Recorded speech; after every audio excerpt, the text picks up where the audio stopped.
এই গাড়িটাতে যখন ওই পুরনো ডিস্ক প্যাডটা লাগানো ছিল তখন এই গাড়িটার চাকাটা, সামনের চাকাটা ফ্রিতে ঘুরছিল। আমি যখনই নতুন ডিস্ক প্যাড লাগালাম, এই দুটো নতুন, তখন কিন্তু গাড়ির চাকাটা খুবই জাম হয়ে গেল। তো আমাকে এর জন্য কী করতে হবে, এই যে ক্যালিপারটা দেখতে পাচ্ছেন, এই ক্যালিপারটা খুলে পরিষ্কার করতে হবে, ক্যালিপারের পিস্টন দুটো খুলে বার করতে হবে, আর এই দুটোকে পরিষ্কার করতে হবে, সাথে মাস্টার সিলিন্ডারটাও কিন্তু পরিষ্কার করতে হবে। পিস্টন দুটোকে বের করে নিয়েছি, এরপর এই পিস্টন দুটো একদম খুলে নেবো, ভেতরে যে ওরিংগুলো আছে সেগুলো খুলে বার করবো, পুরো ক্যালিপারটা পরিষ্কার করবো। দেখুন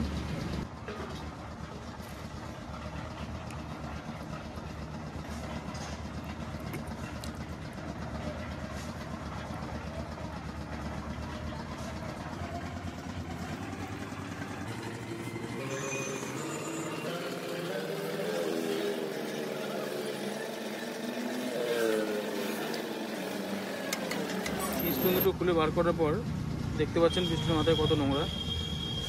এই নোংরাগুলো কিন্তু ব্রেকটা জাম করছিল, চাকাটা জাম হচ্ছিলো এই নোংরাগুলোর জন্য। আমাকে এই নোংরাগুলো সব পরিষ্কার করতে হবে। ক্যালিপারের ভেতরেও দেখুন,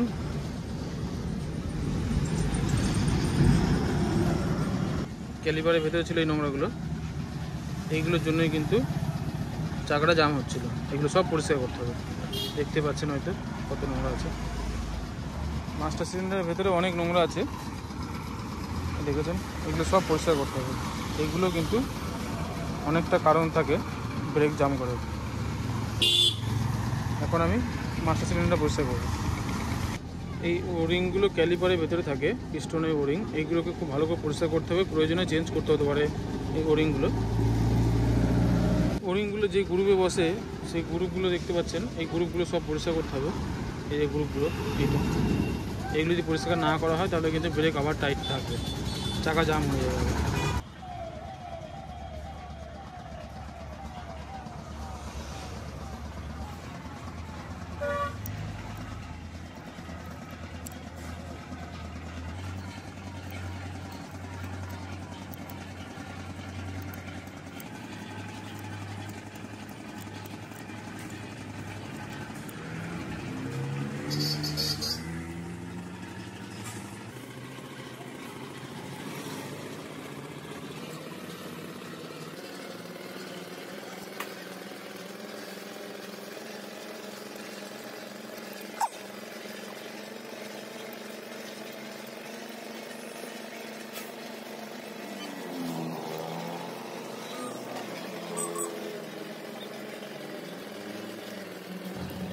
ক্যালিপার পরিষ্কার করার জন্য কিন্তু কোনো রকম তেল ব্যবহার করবেন না।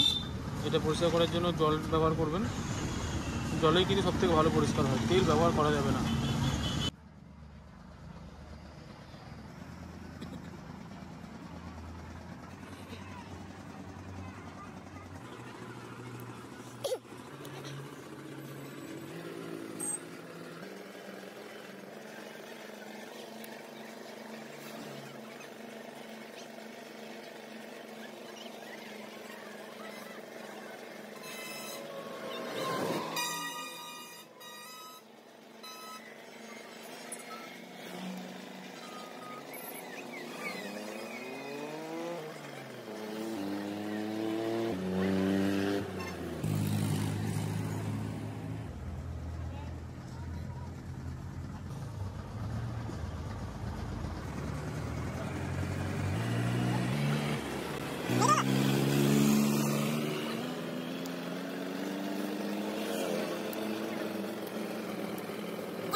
ক্যালিপারটা ফিটিং হয়ে গেছে, ডিস্ক প্যাডও নতুন লাগানো আছে। দেখুন চাকাটা কত ফ্রি।